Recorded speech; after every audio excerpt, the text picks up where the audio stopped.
À quelques centaines de mètres de la base navale de Toulon, le 519e régiment du train se met en mouvement. 200 personnels logent à la caserne. Parmi eux, le première classe Léni. Il est engagé depuis un an en tant qu'aconnier, un docker en termes militaires.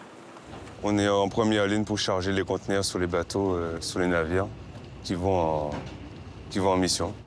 Le Tangara est l'un des 2 bateaux civils affrétés pour l'armée française. Pour l'ensemble, à mon commandement, garde à vous. Les opérations de chargement ont démarré la veille.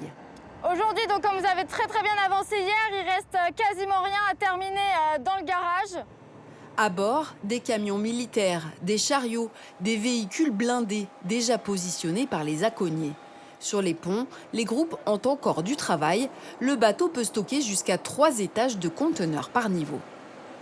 L'objectif, c'est de les fixer, de bien les fixer pour que la traversée se passe bien, pas qu'il y ait de mouvement. Le pistolet sert à serrer la chaîne. Ça ajoute de la tension et ça plaque le conteneur. Des opérations de saisissage où rien n'est laissé au hasard. Les aconniers opèrent sous l'autorité de l'officier de chargement.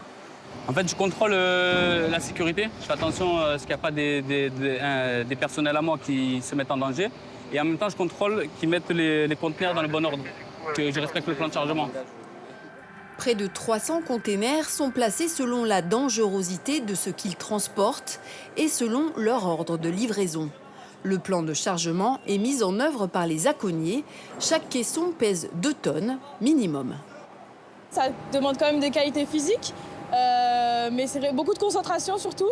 Rester beaucoup à l'affût de ce qu'il y a autour de nous, parce qu'il y a énormément de chantiers en même temps, il y a beaucoup d'activités et de coactivités.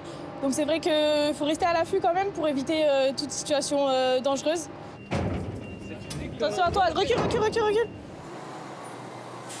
Tout ce balai est écrit à l'avance par l'officier responsable des marchandises affrétées. Le jour J, c'est elle qui gère les imprévus. Le 3517, vous l'avez, et le 6239, il est là. Ceux-là, ils arriveront donc demain. De son travail et de celui des équipes dépend la bonne gestion des besoins logistiques, des vivres, du matériel pour le quotidien des militaires positionnés à l'étranger. On ne s'en rend pas forcément compte quand on est en France et qu'on est expéditeur, je pense.